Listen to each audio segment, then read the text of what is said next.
ఓం మహాగణపతే నమః. నవంబర్ మాసంలో ద్వాదశ రాశుల వారికి రాశి ఫలితాలు ఏ విధంగా ఉన్నాయో చూద్దాము. ముందుగా ఈ నవంబర్ మాసంలో ఉన్నటువంటి గ్రహస్థితిని ఒకసారి మనం గమనించినట్టయితే ఈ మాసంలో ముఖ్యంగా మనకి గురువు కర్కటక రాశిలో సంచారం చేస్తున్నాడు. అదేవిధంగా శని మీనరాశిలోను, రాహు మనకి కుంభరాశిలోను, అదేవిధంగా కేతువు సింహరాశిలో సంచారం చేస్తున్నాడు. ఇవి దీర్ఘకాలికంగా సంచారం చేసేటటువంటి గ్రహాలు. ఇక ఈ మాసంలో ముఖ్యమైనటువంటి గ్రహ మార్పును కనుక మనం చూసినట్టయితే ఈ మాసంలో శుక్రుడు ముఖ్యంగా తులారాశిలో సంచారం చేస్తున్నాడు. ఈ మాసం మొత్తము దాదాపుగా శుక్రుడు ఈ రాశిలోనే సంచారం చేస్తాడు. ఇక రవిని కనుక చూసుకున్నట్టయితే రవి కూడా తులారాశిలో సంచారము, అదేవిధంగా వృశ్చిక రాశిలో సంచారం చేస్తున్నాడు. దాదాపుగా ఈ మాసం మధ్య భాగంలో రవి తులారాశి నుంచి వృశ్చిక రాశిలోకి సంచారం అనేది ఉంటుంది. ఇక చూసినట్టయితే కుజుడు దాదాపుగా ఈ మాసం మొత్తము వృశ్చిక రాశిలోనే కుజుని యొక్క సంచారం అనేది ఉంటుంది.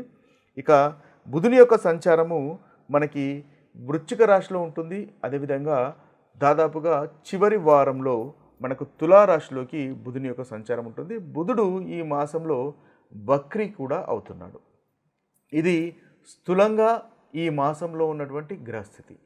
ఈ గ్రహస్థితిని ఆధారంగా చేసుకొని ద్వాదశ రాశుల వారికి ఎలాంటి ఫలితాలు ఈ మాసంలో కలుగుతున్నాయో చూద్దాము. మకర రాశి వారికి నవంబర్ మాసంలో ఉన్నటువంటి ఫలితాలు మనం చూస్తున్నట్టయితే ఈ మకర రాశి వారికి ముందుగా ఉన్నటువంటి గ్రహస్థితి గమనించినట్టయితే వీరికి రవి 10వ స్థానంలోను, రవి 11వ స్థానంలోను సంచారం చేస్తున్నాడు. కుజుడు 11వ స్థానంలోను, శుక్రుడు 10వ స్థానంలోను సంచారం చేస్తున్నాడు. మకర రాశి వారికి బుధుడు 11వ స్థానంలోను, 10వ స్థానంలోను సంచారం చేస్తాడు. గురువు 7వ స్థానంలోను, శని 3వ స్థానంలోను సంచారం అనేది ఉంటుంది. రాహు 2వ స్థానంలో సంచారము, అదేవిధంగా కేతు 8వ స్థానంలో సంచారం అనేది ఉంటుంది. ఇది స్థూలంగా ఈ రాశి వారికి ఉన్నటువంటి గ్రహస్థితి. అయితే ఈ రాశి వారికి మకర రాశి వారికి నవంబర్ మాసంలో చాలా చక్కటి ఫలితాలే అధికంగా గోచరిస్తున్నాయి. కుజుడు బాగున్నాడు, రవి యొక్క సంచారం బాగుంది, బుధుని యొక్క సంచారం బాగుంది, గురువు యొక్క సంచారం బాగుంది, శని యొక్క సంచారం బాగుంది. దాదాపుగా అన్ని గ్రహాల యొక్క సంచారము చాలా అనుకూలంగా మకర రాశి వారికి ఈ మాసంలో గోచరిస్తుంది. కాబట్టి మకర రాశి వారికి అనుకూలమైనటువంటి ఫలితాలే ఈ నవంబర్ మాసంలో అధికంగా మనకు కనిపిస్తున్నాయి. ముఖ్యంగా వీరికి అనుకూలమైనటువంటి ఫలితాలు మనం ముందుగా చూసుకున్నట్టయితే కుజుని వల్ల చాలా చక్కటి ఫలితాలు వీరికి కలుగుతున్నాయి. ఆరోగ్యం అనేది మెరుగుపడుతుంది. ప్రాపర్టీస్ సంబంధించిన విషయాల్లో అనుకూలంగా ఉంటుంది. ధనలాభం కనిపిస్తుంది, కార్యసిద్ధి కనిపిస్తుంది. పోటీకి సంబంధించినటువంటి విషయాల్లో కానీ, ప్రాపర్టీకి సంబంధించినటువంటి విషయాల్లో కానీ, కోర్టుకు సంబంధించినటువంటి విషయాల్లో కానీ, లీగల్ వ్యవహారాలు కానీ మకర రాశి వారికి చాలా అనుకూలంగా కనిపిస్తున్నాయి. ధనం సేవింగ్స్లో వృద్ధి అనేది ఉంటుంది. అదేవిధంగా దాంపత్య జీవితంలో ఆనందం, సంతోషం అనేది ఉంటుంది. మీ యొక్క వాక్కు ద్వారా చక్కటి పురోగవృద్ధి అనేది మకర రాశి వారికి ఈ మాసంలో మనకు గోచరిస్తుంది. శత్రువులపైన జయిస్తారు. గౌరవ మర్యాదలు అనేవి సమాజంలో పెరుగుతాయి. భార్య వల్ల ధనలాభం కనిపిస్తుంది. ఆధ్యాత్మికత విషయాల్లో పాలు పంచుకుంటారు. దైవ దర్శనాలు ఉండే అవకాశాలు మనకు మకర రాశి వారికి గోచరిస్తుంది. అనుకున్నటువంటి పనులు మీరు పూర్తి చేయగలుగుతారు. రవి లాభస్థానంలోను, అదేవిధంగా దశమ స్థానంలోనూ సంచారం ఉంటుంది. వృత్తిలో తప్పకుండా ప్రోగ్రెస్ అనేది ఉంటుంది. వృత్తిలో కమాండింగ్ నేచర్ను మీరు ఎగ్జిబిట్ చేయగలుగుతారు. కమాండింగ్ నేచర్ను మీరు చూపించగలుగుతారు. అన్నిటా విజయం ఉంటుంది. ప్రభుత్వం నుంచి అనుకూలత ఉంటుంది. కుటుంబంతో ఆనందంగా సంతోషంగా ఉంటారు. గౌరవం పెరుగుతుంది. ఆర్థికాభివృద్ధి బాగుంటుంది. వివాహం కాని వారికి వివాహ ప్రయత్నాలు కూడా అనుకూలంగా ఉంటాయి. ప్రేమ వ్యవహారాలు కూడా చాలా చక్కగా ఉంటుంది. అనుకున్నటువంటి పనులు మీరు పూర్తి చేయగలుగుతారు. ఓవరాల్గా చూసినట్టయితే మకర రాశి వారికి చాలా చక్కటి ఫలితాలు అధికంగా కనిపిస్తున్నాయి. శని, గురువు, రవి, కుజుడు, అదేవిధంగా బుధుడు అన్ని గ్రహాలు చాలా అనుకూలంగా మనకు కనిపిస్తున్నాయి. కాబట్టి ఈ మకర రాశి వారికి అనుకూలమైనటువంటి ఫలితాలే అధికంగా గోచరిస్తున్నాయి. ఇక ప్రతికూలమైనటువంటి ఫలితాలు కనుక చూసుకున్నట్టయితే ఈ ఒక శుక్రుడు అంతగా అనుకూలంగా లేడు. రాహు, కేతులు కూడా కాస్త ఇబ్బందిగా ఉన్నారు. అయితే మీ యొక్క మాట తీరును కాస్త జాగ్రత్తగా చూసుకోండి. అదేవిధంగా శుక్రుడు ముఖ్యంగా దశమాధిపతి దశమంలో ఉన్నాడు.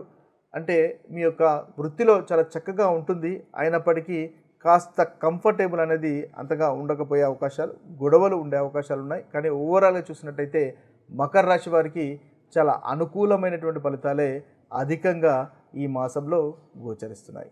మకర రాశి వారికి నవంబర్ మాసంలో ఉన్నటువంటి పరిహారాలు కనుక మనం చూసినట్టయితే మకర రాశి వారికి దాదాపు అన్ని చక్కటి ఫలితాలే అధికంగా గోచరిస్తున్నాయి.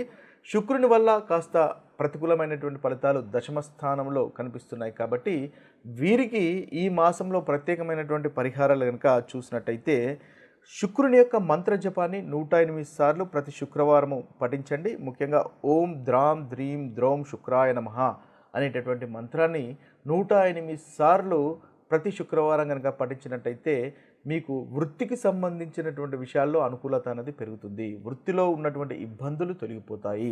వృత్తిలో మీకు ఏదైతే అగ్రెసివ్నెస్, ఏదైతే కష్టం ఉందో, ఏదైతే ప్రెషర్ ఉందో ఆ ప్రెషర్కి సంబంధించినటువంటి అవి ప్రతికూలమైనటువంటి ఫలితాలు తొలగిపోతాయి. కాబట్టి దాన్ని రెమెడీని చేసే ప్రయత్నం చేయండి. అదేవిధంగా మహాలక్ష్మిని పూజించండి, తద్వారా మంచి ఫలితాలు కలుగుతాయి.